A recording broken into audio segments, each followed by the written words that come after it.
আজ চলে এলাম একদম সাবেকি ধাঁচে কুমড়োর ছক্কার রেসিপি নিয়ে। আমি পারমিতা আর আপনারা দেখছেন দুর্গার হেসেল। সরাসরি চলে এলাম দুর্গার হেসেলে। কড়াতে আগে থেকেই তেল গরম করে রেখেছিলাম, তার মধ্যে এক মুঠো কাঁচা বাদাম দিয়ে ভেজে নিচ্ছি। আমাদের বাড়িতে কুমড়োর ছক্কায় বাদাম খেতে সবাই বেশ পছন্দ করে। তো এখানে অনেকে বাদামও দেন, অনেকে কাঁচা ছোলাও দেন। তো আপনি চাইলে দুটোও দিতে পারেন, আবার অথবা শুধুমাত্র বাদাম দিতে পারেন বা ছোলা দিতে পারেন। বাদামটা ভাজা হয়ে গেছে, এবার আমি পটল কেটে রেখেছিলাম, পটলগুলো ভাজতে দিয়ে দিচ্ছি। আমি এখানে 250 গ্রাম মতো পটল নিয়েছিলাম। তো পটলগুলো সবকটাই মাঝারি মাপের ছিল, তাই আমি দুভাগ করে কেটে নিয়েছি। আপনারা সবাই দেখছেন যে আমি এখানে পটলগুলো পুরোপুরি ছাড়াইনি, পটলগুলোতে কিন্তু অল্প অল্প খোসা রেখেই ছাড়িয়েছি। তো এভাবে পটল কাটবেন, দেখবেন পটলের স্বাদ কিন্তু ভালো হয় আর পটলটা বাঁধন থাকে ভালো। তো পটলগুলো ভালো করে লালচে করে ভেজে নিয়েছি, এবার পটলগুলোও তুলে নিলাম। বাকি যে তেলটা রয়েছে সেই তেলের মধ্যে আগে থেকে কাটা ডুমো ডুমো করে কাটা আলু দিয়ে দিলাম। এখানে আমি মাঝারি মাপের 4টে আলু ব্যবহার করেছি। এই আলুটা আলু চচ্চড়ি বা আলু পোস্ত যেভাবে কাটা হয় সেইভাবে আমি কেটে রেখেছিলাম। আলুগুলো ছাঁকা তেলে যেরকম ভাজা হয় সেভাবে ভেজে নিয়ে আলুগুলোকে তুলে নিচ্ছি। এবার বাকি যে তেলটা রইল সেই তেলের মধ্যে আগে থেকে কেটে ধুয়ে রাখা কুমড়ো আমি ভেজে নিচ্ছি।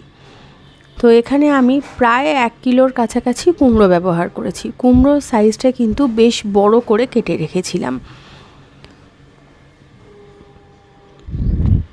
কুমড়োগুলো ভাজা হয়ে গেছে, কুমড়োগুলোকেও তুলে নিচ্ছি। প্রত্যেকটা জিনিস আমি এখানে ভেজে ব্যবহার করছি। কুমড়ো ভাজার পর যে তেলটা রয়েছে সেই তেলের মধ্যে এখানে আমি শুকনো লঙ্কা আর জিরে ফোড়ন দিয়ে দিচ্ছি। কুমড়োটা সবার শেষেই ভেজে নেবেন, কারণ কুমড়ো ভাজলে কিন্তু তেলটা কালচে হয়ে যাবে। তো তেল পাল্টে নেওয়ার কোনো প্রয়োজন নেই, সেই তেলেই রান্না হবে। আচ্ছা, এখানে আমি একটা মাঝারি মাপের টমেটো রেখেছিলাম, যেটা আমি তেলের মধ্যে দিয়ে ভাজতে দিয়ে দিলাম। টমেটো তেলের মধ্যে ভেজে নিলে টমেটোটা ভালো মতো সেদ্ধ হয়ে যায়, টমেটোর যে খোলা থাকে সেটা আর মুখে পড়ে না, আর তরকারিতে একটা ভালো রং আসে। গ্যাসের ফ্লেমটা মাঝারি রেখে টমেটোটা এখানে ভালো করে ভেজে নিচ্ছি।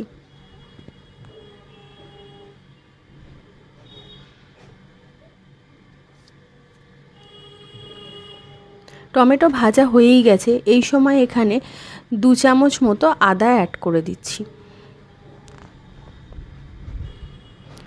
আদাটাও একটু তেলের সাথে ভালো করে কষে নিলাম। এরপর এর মধ্যে হলুদ গুঁড়ো, ধনে গুঁড়ো আর জিরে গুঁড়ো ব্যবহার করছি। এখানে আমি শুকনো লঙ্কার গুঁড়ো ব্যবহার করছি না, কারণ আমার বাড়িতে বাচ্চা আছে বা বয়স্ক যারা আছে তারা কেউই খুব একটা ঝাল খান না, তাই আমি এখানে শুকনো লঙ্কার ব্যবহার করলাম না, কারণ ফোড়নে লঙ্কা দিয়েছিলাম। তো আপনারা যদি বাড়িতে ঝাল খেতে পছন্দ করেন তাহলে অবশ্যই এর সাথে কিন্তু 1 চামচ বা 1.5 চামচ মতো লঙ্কা গুঁড়ো ব্যবহার করবেন। কুমড়োর তরকারি তো খুব একটা ঝাল হয় না। আচ্ছা, এখানে আমি পরিমাণ মতো নুন আর বড় চামচে 2 চামচ মতো চিনি ব্যবহার করলাম। আমাদের বাড়িতে কুমড়োর ছক্কাটা একটু মিষ্টি মিষ্টিই সবাই পছন্দ করে, আর আমি যেহেতু তরকারি শেষে নারকেল কোড়া ব্যবহার করব, তাই আমি চিনিটা এখানে খুব বেশিও ব্যবহার করলাম না, আবার খুব কমও ব্যবহার করলাম না। সমস্ত মশলা দিয়ে এখন মশলাটা কষিয়ে নিয়েছি। তারপর আগে থেকে যে বাদামটা ভেজে রেখেছিলাম সেটা খোলা ছাড়িয়ে গুঁড়িয়ে রেখেছি, তো সেই বাদামটা অ্যাড করে দিলাম। তারপর কুমড়ো, আলু, পটল যেরকম ভেজে ভেজে তুলে রেখেছিলাম সেই ভাজা সবজিগুলোকে অ্যাড করলাম। এরপর আর কিছুই তেমন নয়, মশলাটার সাথে কুমড়োটাকে ভালো করে কষিয়ে নেব, নিয়ে যতটা পরিমাণে তরকারিটা রয়েছে সেই পরিমাণ মতো জল দিয়ে দেব। এখানে আমি যে সমস্ত মশলাগুলো ব্যবহার করেছি, গুঁড়ো মশলাগুলো, প্রত্যেকটারই কিন্তু 4 চামচের 1 চামচ 1.5 চামচ মতো মশলা ব্যবহার করেছি। তরকারিতে আমি সবসময় গরম জল ব্যবহার করি, তো এখানেও আমি তরকারিতে খানিকটা গরম জল দিয়ে দিলাম। কুমড়ো সেদ্ধ হতে কিন্তু বেশি সময় লাগে না, আর আলু পটল সবই ভাজা, তাই যতটা সবজি রয়েছে তার সমান সমান মাপের জল দিলেই ভালো। যখন ফুটে উঠবে তখন ওপর থেকে একটা চাপা দিয়ে দেবেন। গ্যাসটাকে লো করে দিচ্ছি আর মিনিট 5-7 মতো একটু ভাপিয়ে নেব। ফিরে এলাম 10 মিনিট পর। তরকারিটা একবার দেখে নেব যে আলু কুমড়ো এগুলো সব সেদ্ধ হয়েছে কি না। তো আমি এখানে দেখতেই পেয়েছি যে আমার সবজিগুলো ভালো মতো সেদ্ধ হয়ে গেছে। তাই আমি ওপর থেকে একটু গলা ঘি ছড়িয়ে দিলাম আর গরম মশলা দিয়ে দিলাম। নিরামিষ তরকারি যেহেতু ঘিটা একটু দেবেনই, এতে তরকারির মধ্যে একটা ভালো গন্ধ আসে আর স্বাদও বাড়ে। এরপর তরকারিটা 5 মিনিট চাপা দিয়ে স্ট্যান্ডিং টাইমে রেখে দিলাম। তরকারিটা এখন সম্পূর্ণ রেডি।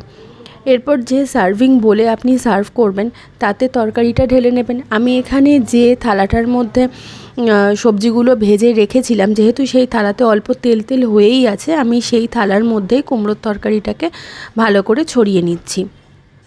প্রথমেই যেমন বলেছিলাম যে আমি কুমড়োর ছক্কাতে কোরানো নারকেল ব্যবহার করব, তো আমি এখানে কোরানো নারকেলটা তরকারির ওপর ভালো করে ছড়িয়ে দিচ্ছি। কুমড়োর তরকারিতে এই নারকেল কোড়াটা মাস্ট নয়, তো অপশনাল পুরোটাই, কিন্তু আপনি দিতে পারেন। কুমড়োর ছক্কাতে নারকেল কোড়ানো কিন্তু বেশ ভালো লাগে। গরম গরম লুচির সাথে আজ কুমড়োর ছক্কা, তাই কয়েকটা লুচিও ভেজে নিলাম।